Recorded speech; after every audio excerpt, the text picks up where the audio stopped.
Expectations. What about expectations? Well, expectations exist in everyone about everything all the time.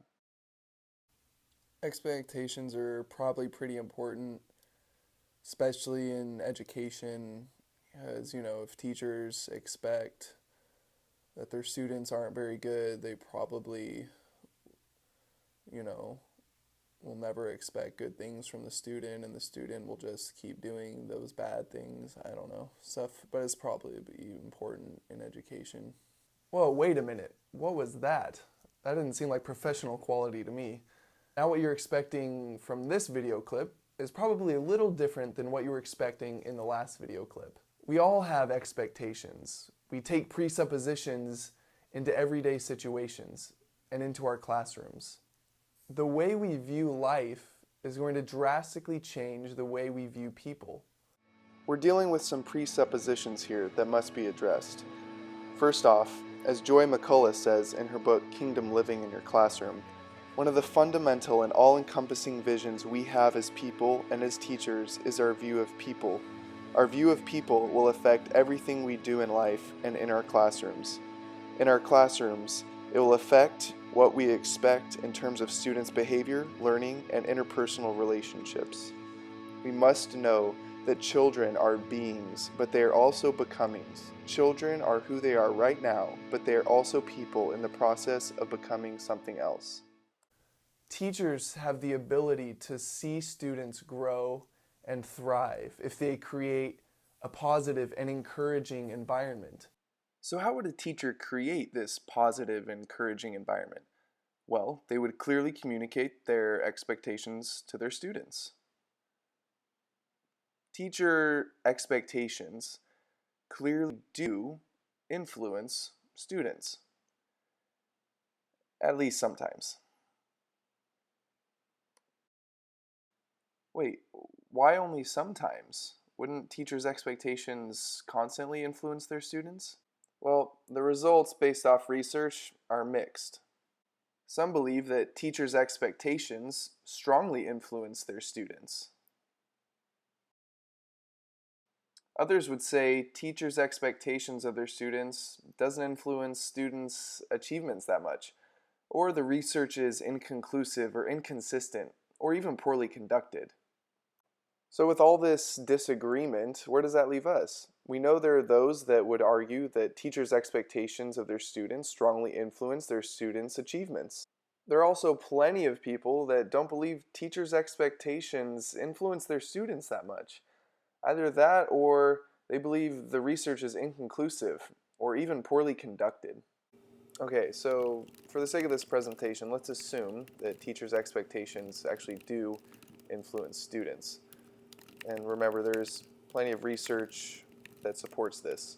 For example, research has identified that the expectations that teachers have for their students in terms of behavior and academic performance can have a strong impact on success in EFL/ESL learning, since they can act as self-fulfilling prophecies. In other words, students will live up to the expectations that are set for them.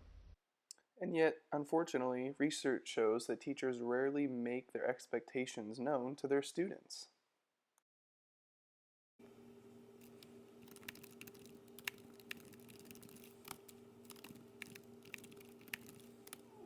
We have to communicate. We must learn to communicate our expectations to our students. These expectations must show the student that they are valued and they have capabilities. It should be noted that some students will have natural confidence in their abilities. So we must know that being caring appears to be a little more important to those students that are insecure in who they are and less confident in their abilities. Those students must know that their teachers have high expectations of them because they're a valuable individual.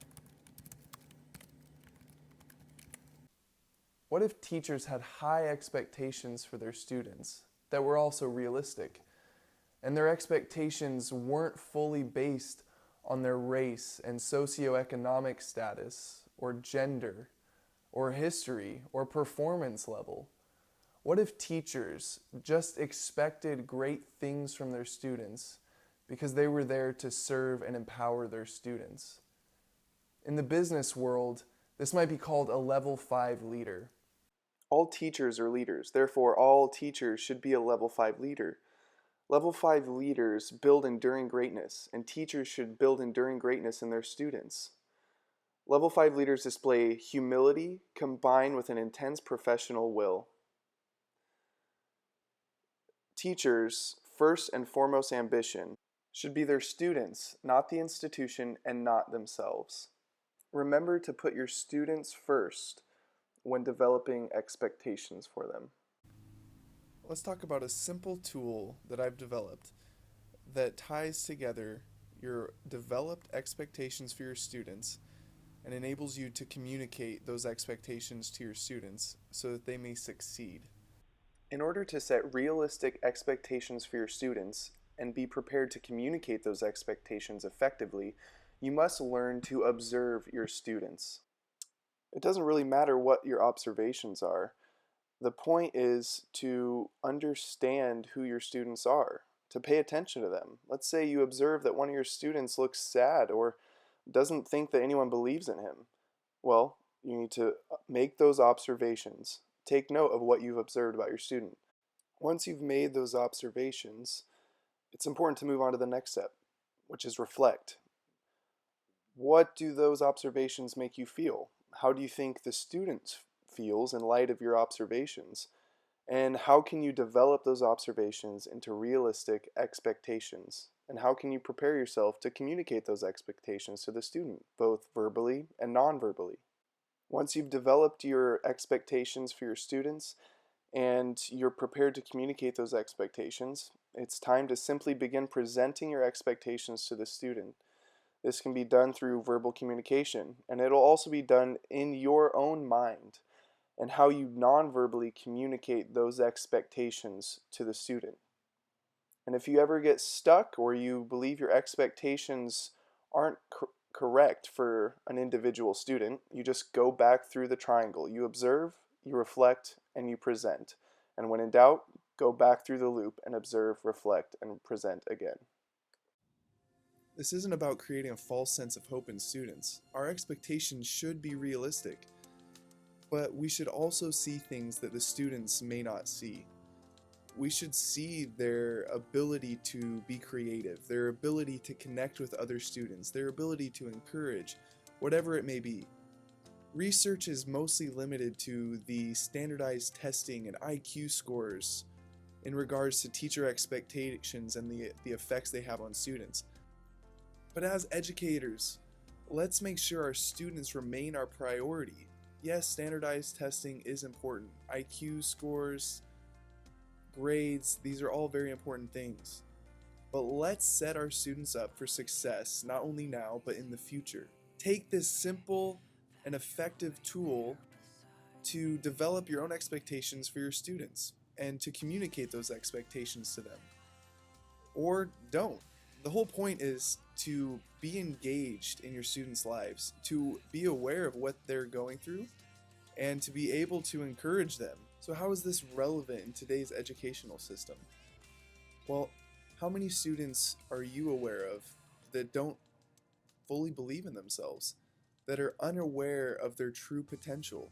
As teachers, it's our responsibility to let students know that they are capable of so many things. It may not look like what everyone else is capable of, but they as an individual have worth and value and something to bring to the table. Everyone does. It's our responsibility as leaders, as teachers, as educators, to support our students and communicate to them that they are able to do whatever they set their mind to.